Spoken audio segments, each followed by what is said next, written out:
Everyone, क्या हाल है आप सबके। I hope you all are doing really good. तो अगर आप अपना फूड बिजनेस स्टार्ट करना चाहते हैं घर से ही, तो ये वीडियो आपके लिए ही है। अगर आप होम बेकर हैं और आप अपनी कुकिंग स्किल्स को यूज करके पैसे अर्न करना चाहते हैं, तो Swiggy and Zomato is the best option for you. Reason being कि डाइनिंग वाले जो ऑप्शन होते हैं वो थोड़े एक्सपेंसिव पड़ते हैं, क्योंकि उसमें अच्छा खासा इन्वेस्टमेंट चाहिए होता है। आपको जगह लेनी पड़ती है, फिर आपको बैठने की जगह बनवानी पड़ती है and everything of that sort. अच्छा खासा इन्वेस्टमेंट लगता है। बट विद द कॉन्सेप्ट जिसको हम कहते हैं क्लाउड किचन, आप इजिली घर बैठे पैसे कमा सकते हैं with all your cooking skill. Cloud kitchen बहुत ही सिंपल भाषा में समझाते हैं। आप खाना बनाते हैं और आप वो लोगों तक पहुंचाते हैं थ्रू जोमेटो, स्विगी, उबर ईट्स। आप बैठने की कोई जगह नहीं देते हैं एंड डिलीवरी ही का सर्विस होता है, और वहां पे आपके प्रेमाइस पे आके कोई बैठ के खाना नहीं खाएगा। This is one of the most popular concept these days right now, क्योंकि जैसा मैंने बताया इसमें इन्वेस्टमेंट बहुत ही कम होता है और बहुत ही मिनिमम चीजें रिक्वायरमेंट होती है। वो आपको इस वीडियो में कवर हो जाएगा, आपको पता चल जाएगा। तो अगर स्टेप्स की बात करूं तो सबसे पहले आपका प्रोसीजर आता है कि आपको फूड लाइसेंस लेना पड़ेगा, that is mandatory. Second option आता है कि आप स्विगी के ऐप में और जोमेटो के ऐप में इंडिविजुअली अलग अलग रजिस्टर करा लो and that's it, you can start your business, that's it. GST भी इसमें मैंडेटरी नहीं है। सो इस सीरीज में आपको 2 से 3 वीडियोस मिलेंगे। हाउएवर मैं एफएसएसएआई लाइसेंस का वीडियो ऑलरेडी अपने चैनल पे बना चुकी हूँ, बट ये फिर से मैं इसलिए बना रही हूँ क्योंकि यहाँ पे मैंने कुछ चीजें क्लाउड किचन को ध्यान में रख के बताई है। फूड लाइसेंस अप्लाई करते टाइम आप कौन सी कैटेगरी सेलेक्ट करेंगे, ये सब चीजें मैंने इस वीडियो में बनाई। चलते हैं प्रोसीजर की टूवर्ड्स। गूगल पे आके एफएसएसएआई आप एंटर कर लो बस,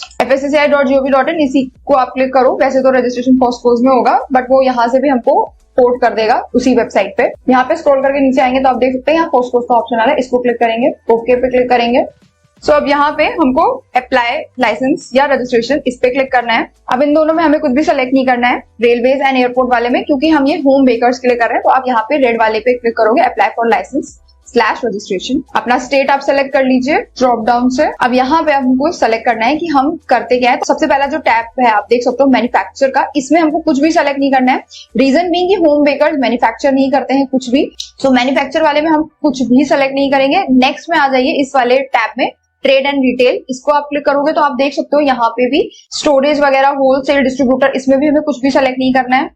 यहाँ पे फिर आप देख सकते हो फूड सर्विसेज, अब इसमें हमको अपना ऑप्शन मिल जाएगा आपका। यहाँ पे देख सकते हो, यहाँ पे रेस्टोरेंट वाला ऑप्शन, आप जब इसको क्लिक करोगे तो आप देख सकते हैं कि इसकी डेफिनेशन में ये लिखा हुआ है कि रेस्टोरेंट में हर तरह के ऑपरेटर्स आ जाते हैं। पहले तो वो वाले भी इंक्लूडेड है जो आपको खाना सर्व करते हैं डाइन इन में, and even for the take out या फूड डिलीवरी सर्विसेज भी प्रोवाइड करते हैं।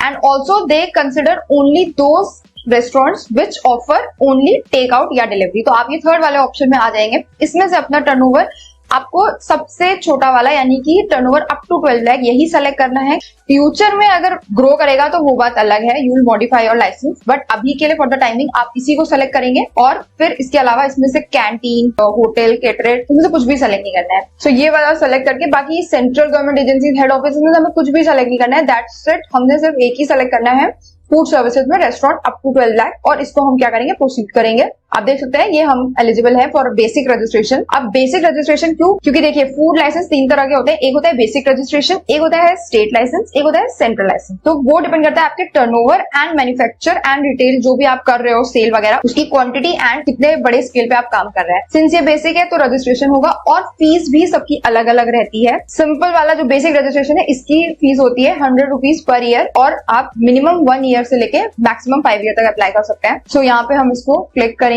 For applying for registration. अब यहाँ पे एप्लीकेंट का नेम, सो अगर आप इंडिविजुअल हो और आपने कुछ भी रजिस्टर कहीं पर भी नहीं कराया, आपसे फूड बिजनेस स्टार्ट कर रहे हो, तो बस आप अपना नाम यहाँ पे डाल दो और यहाँ पे नीचे डेजिग्नेशन में इंडिविजुअल सेलेक्ट कर लीजिएगा। अब अगर दूसरा केस होता है कि अगर आपने मान लीजिए फॉर से कि रजिस्ट्रेशन कोई ले रखा है, तो जो रजिस्ट्रेशन आपने लिया होगा जिस नाम से, फॉर एग्जांपल जीएसटी अगर आपने लिया हुआ है एंड आप प्रोप्राइटर ही है, तो आपने जीएसटी जिस नाम से लिया होगा वो नेम यहाँ पर आप मेंशन करोगे एंड यहाँ पे डेजिग्नेशन में प्रोप्राइटर सेलेक्ट कर दीजिएगा। सो यहाँ जिनका मैं कर रही हूँ उन्होंने जीएसटी रजिस्ट्रेशन ले रखा है, तो जिस नाम से रजिस्ट्रेशन ले रखा है मैं यहाँ पे वो नाम मेंशन करूंगी। अब आते हैं एड्रेस में। तो ये आपका बिजनेस जो घर से ही आप कर रहे हैं, तो ऑब्वियसली आपका जो एड्रेस होगा वो यहाँ पे आप मेंशन करोगे अपने घर का एड्रेस। ये सब डिवीजन में आपको ये ड्रॉप डाउन से एरिया सेलेक्ट करना होता है, मतलब कि एरिया, जैसे कि फॉर एग्जांपल आपका लखनऊ में आप कर रहे हो, लेकिन लखनऊ में, अलीगंज में, विकासनगर में, जहां भी कर रहे हैं, तो वो आपको फूड सेफ्टी जोन अलग अलग दिए हुए हैं, उसमें आपको सेलेक्ट करना है। अब द थिंग इज कि अगर आप फर्स्ट टाइम करें तो आपको ऑब्वियसली नहीं पता होगा, तो आप ये कर सकते हैं कि आप एक एक सेलेक्ट करके इसको आप विलेज अपना यहाँ पे अकॉर्डिंगली सर्च कर सकते हैं। विलेज मतलब बेसिकली वही जो एरिया जिसमें आप कर रहे हैं। अब अगर यही वाला एड्रेस आपका सेम है, विच इज 99% सेम ही होगा, क्योंकि आप ये बिजनेस घर से कर रहे हैं, आपने कहीं और ऑफिस नहीं खोला हुआ है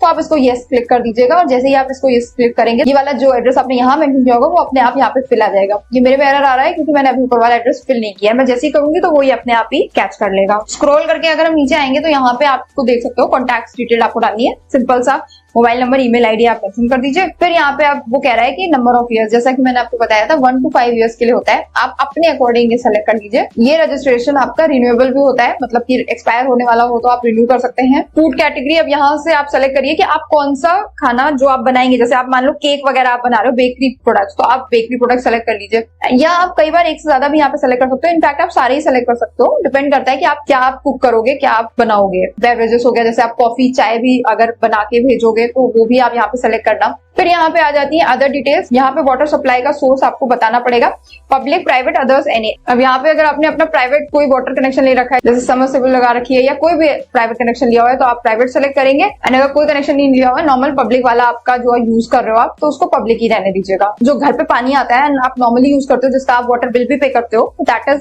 बेसिकली कैटेगरी पब्लिक। और ये वाला आपका मैंडेटरी नहीं है सेलेक्ट करना, तो ये आप स्किप भी कर सकते हैं। बट वो ये पूछ रहा है कि क्या कोई अलग से आपने इलेक्ट्रिक पावर लिया हुआ है मैन्युफैक्चर करने के लिए। सिंस यहाँ पे मैन्युफैक्चर का हमने आगे सेलेक्ट ही नहीं किया था, तो यहाँ पे आप इसको नो ही रहने देना। सेव एंड नेक्स्ट पे क्लिक करेंगे।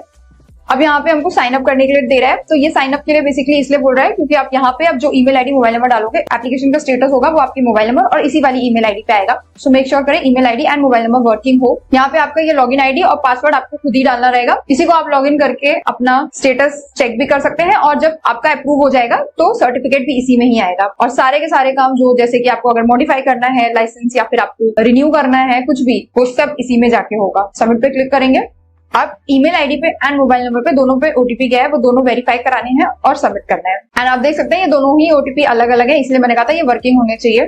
अब इसको हम सबमिट करेंगे और इसको आप ओके क्लिक कर लीजिएगा। हाँ, ये यूजर आईडी जो मैंने अभी बताई आपको, वो यूजर आईडी एंड पासवर्ड आप जरूर सेव कर लीजिएगा कहीं पर भी। अब यहाँ पे डॉक्यूमेंट्स अपलोड करने हैं, पासपोर्ट साइज फोटो, और आपको आईडी प्रूफ में या ड्रॉप डाउन से आप जो भी सेलेक्ट करेंगे आप उसको वो उसकी पीडीएफ फाइल यहाँ पे अटैच करेंगे। आधार कार्ड मैं यहाँ पे सेलेक्ट कर रही हूँ क्योंकि प्रोप्राइटर का कर रहे हैं, तो मैं आधार कार्ड सेलेक्ट करती हूँ, लेकिन मैं आधार पैन दोनों को मर्ज करके अटैच कर देती हूँ। आईडी प्रूफ सेलेक्ट करके अपलोड करेंगे।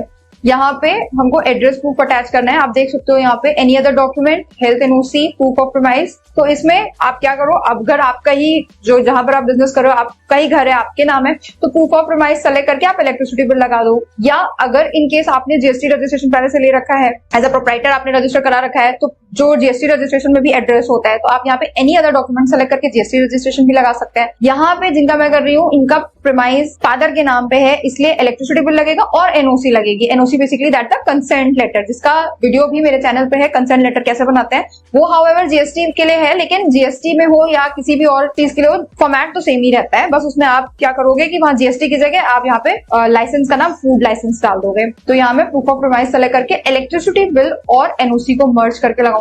इफ यू वांट मैं आपको एक बार एनओसी दिखा देती हूँ। ये आप देख सकते हैं यहाँ पे जिनके नाम पे प्रॉपर्टी है उनका नाम वगैरह मैंने मेंशन किया हुआ है और एड्रेस मेंशन किया है। एंड यहाँ पे लिखा हुआ है being the owner of the premise do hereby affirm that I have no objection to give my premise as a principal place of business to the proprietorship registered under the name of messrs this and this. और फिर यहाँ पे ये second para एक general concern की मैं अपना concern दे रहा हूँ। सो ये वाला फॉर्मेट आपको मिल जाएगा मेरे कंसर्न लेटर के वीडियो में। और यहाँ पे आप एक से ज्यादा भी अटैच कर सकते हैं डॉक्यूमेंट, ऐसा नहीं कि सिर्फ एक ही किया। अब जैसे मैंने प्रूफ ऑफ प्रीमाइस में इनका इलेक्ट्रिसिटी बिल और एनओसी मर्ज करने के बाद अटैच करने के बाद इनका जीएसटी भी है मेरे पास, तो मैं वो भी अटैच कर दूंगी। इससे ना सेफ साइड हो जाता है, रिजेक्शन के चांसेस एकदम जीरो हो जाता है।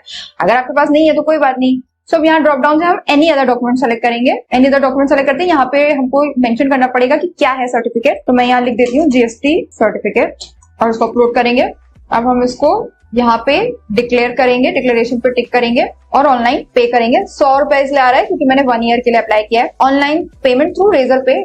मुझे ये रेजर पे जो आपका पेमेंट पोर्टल होता है वो काफी सेफ लगता है, पेमेंट बिल्कुल भी नहीं लगता है इसमें। तो मैं इसी से करती हूँ। आप यूबिस से भी कर सकते हैं, मैं इसी से करूंगी। और अगर आपके पास जीएसटी नंबर है तो वो भी यहाँ पे आप मेंशन कर सकते हैं, नहीं है तो स्किप कर दीजिए, मैंडेटरी नहीं है। रिव्यू एप्लीकेशन अगर आप एक बार चेक करना चाहते हैं, अपनी एप्लीकेशन रिवाइज करना चाहते हैं तो आप उसको चेक कर सकते हैं। मैं इस पे पे करूंगी। आई सेलेक्ट यूपीआई पे नाउ। अब मैंने यूपीआई आईडी से किया हुआ है, इसलिए मुझे अपने मोबाइल पे उस यूपीआई आईडी पे जाके पेमेंट प्रोसीड कराना रहेगा। मैं जैसे ही अपने मोबाइल पे कर दूंगी ये यहाँ पे भी पे हो जाएगा। और ये मैंने अपने मोबाइल पे कर दिया है। And payment done. इसको डाउनलोड कर लेंगे हम अपने लिए। अब वापस से FSSAI की वेबसाइट पे आएंगे और मैं आपको दिखाती हूँ कि अब इसमें हम लॉग इन कैसे करेंगे और हम ट्रैक कैसे करेंगे। तो इसी पे आना है, कॉस्को की वेबसाइट पे आना है, ओके क्लिक करेंगे। अब यहाँ पे आप देख सकते हैं, यहाँ पे काफी सारे ऑप्शन दे रहा है। यहीं पे वो आपको एप्लीकेशन रेफरेंस नंबर का ऑप्शन दे रहा है, आप यहाँ से भी डायरेक्टली कर सकते हो। प्लस यहाँ पे आप देख सकते हैं, यहाँ लॉग इन बिजनेस के लिए भी दे रहा है, इस पे जाके भी आप कर सकते हो। मैं यहीं पे डायरेक्ट करती हूँ। एप्लीकेशन रेफरेंस नंबर जो अभी हमने सर्टिफिकेट डाउनलोड किया उसमें लिखा होता है, एज यू कैन सी यहाँ पे ये लिखा हुआ है। इसको हम कॉपी पेस्ट करेंगे एंड सबमिट पे क्लिक करेंगे। तो आप देख सकते हो ये यहीं पे स्टेटस आ गया है, यहाँ पे लिखा हुआ है प्रोसेसिंग टू बी इनिशिएटेड। ये जब जैसे ही अप्रूव हो जाएगा तो यहाँ पे अप्रूव लिख के आ जाएगा, या फिर अगर डिपार्टमेंट से कोई रिवर्ट आएगा या रीसबमिशन आएगा, अगर वो कुछ एक्स्ट्रा डॉक्यूमेंट मांगेंगे तो वो भी यहाँ पे लिख कर आ जाएगा। उस चीज को फर्दर चेक करने के लिए कि क्या रिसबमिशन आया है या फिर अगर अप्रूव हो जाएगा तो सर्टिफिकेट डाउनलोड करने के लिए आपको लॉगिन करना पड़ेगा। और ये लॉगिन आप कैसे करोगे, वैसे ही जैसे हमने वहां पे क्रेडेंशियल्स क्रिएट करे थे जो मैंने आपको बताया था, हम उसी पे जाके लॉगिन करेंगे। अब यहाँ पे भी आप दो तरीके से लॉगिन कर सकते हैं। ये देखिए एप्लीकेशन रेफरेंस नंबर यहाँ पे डाल के भी आप लॉगिन कर सकते हो, यानी कि अभी जो हमने रजिस्ट्रेशन नंबर देखा। एंड इवन हम यहाँ पे भी जो ईमेल आईडी या मोबाइल नंबर कोई भी एक चीज मेंशन कर दो, कैप्चा डाल दो, ओटीपी जाएगा, बस फिर आप इससे भी लॉगिन कर सकते हैं। मैं दोनों करके आपको दिखा देती हूँ। वेरिफिकेशन कोड आया होगा, अब वो आपसे एप्लीकेशन रेफरेंस नंबर मांग रहा है, क्योंकि ये वाला मोबाइल नंबर काफी ज्यादा लॉगिन आईडी में रजिस्टर्ड है। ये अगर आप अपना खुद से रजिस्ट्रेशन करो तब तो कोई दिक्कत नहीं है। मेनली जो प्रोफेशनल्स हो गए या इंटरमीडिएट हो गए या ऑथराइज्ड रिप्रेजेंटेटिव हो गए जो रजिस्ट्रेशन करते हैं, जैसे कि मैं ही करती हूँ, तो यहाँ पे मोबाइल नंबर क्लाइंट से पूछने के बाद अपना ही डालना पड़ता है मुझे, क्योंकि दे आर लाइक ये ओटीपी नहीं दे पाएंगे, बिजी रहते हैं वो लोग और वो ट्रैक भी नहीं रखते हैं। तो यहाँ पे वो सजेस्ट करते हैं कि मैं खुद का नंबर डालूं, जिस वजह से ये एरर आ रहा है। तो एप्लीकेशन रेफरेंस नंबर हम डालेंगे, वही जो सर्टिफिकेट में मेंशन था। ये मैंने कॉपी पेस्ट किया, प्रोसीड किया। So now you can see हमारा पोर्टल ओपन हो गया है। अब यहाँ पे आप देख सकते हो डैशबोर्ड में यहाँ पे लेफ्ट साइड में सारे ऑप्शन है। लाइक अगर रिन्यू करना होगा, जैसा कि मैंने बताया, आप रिन्यू कर सकते हैं, मॉडिफाई कर सकते हैं, सरेंडर भी कर सकते हैं, ठीक है। उसके अलावा यहाँ पे आप देख सकते हो इनकम्प्लीट एप्लीकेशन और ये रेड वाला box submitted application with successful payment, ये इसको क्लिक करेंगे। फिर यहाँ प्लस पे क्लिक करेंगे, ये देख सकते हैं आप यहाँ पे सब कुछ लिखा हुआ है, name and reference number, receipt वगैरह। जब अप्रूव हो जाएगा तो ये जो आप टर्कोइज कलर देख रहे हैं इस पे आ जाएगा रिवर्टेड एप्लीकेशन, यानी कि यहाँ पे अगर कोई उनका रिवर्ट आया है, रिजेक्शन आया है, रिसबमिशन आया है, तो वो यहाँ पर आएगा। प्लस पे क्लिक करोगे तो आपको दिखेगा अभी नो रिकॉर्ड फाउंड आ रहा है, क्योंकि अभी तो मैंने अप्लाई किया है। और अगर इशूड हो गया, सब कुछ सही रहेगा तो इशूड हो जाएगा, तो यहाँ पर ग्रीन वाले पे आ जाएगा। एंड इवन अब मैं दूसरा वाला लॉगिन करके आपको दिखाने वाली थी, यहाँ पे आके डायरेक्ट आप अपना एप्लीकेशन रेफरेंस नंबर डाल के भी लॉगिन कर सकते हैं। मैंने ये वाला स्मॉल पेटी एफबीओ साइन इन किया था, आप यहाँ पे भी जाके कर सकते हो। एप्लीकेशन रेफरेंस नंबर डालोगे तो ये बस सीधा डायरेक्ट आपको लॉगिन करके दे देगा और वहीं पर आएगा जहाँ पे अभी हम आए थे। तो that's it for this video. Swiggy Zomato में अगर आपको अपना बिजनेस स्टार्ट करना है तो आप कैसे करोगे, उसका पहला पार्ट है जिसमें आप कॉस्को का लाइसेंस यानी कि फूड लाइसेंस लेते हो। Next will be the video on कि आप जोमेटो पर कैसे अप्लाई करोगे। मैं जोमेटो एंड स्विगी का अलग अलग ही बताऊंगी। तो इस सीरीज में 3 से लेकर 4 वीडियोस होंगे। So see you in the next video. Thank you so much for watching.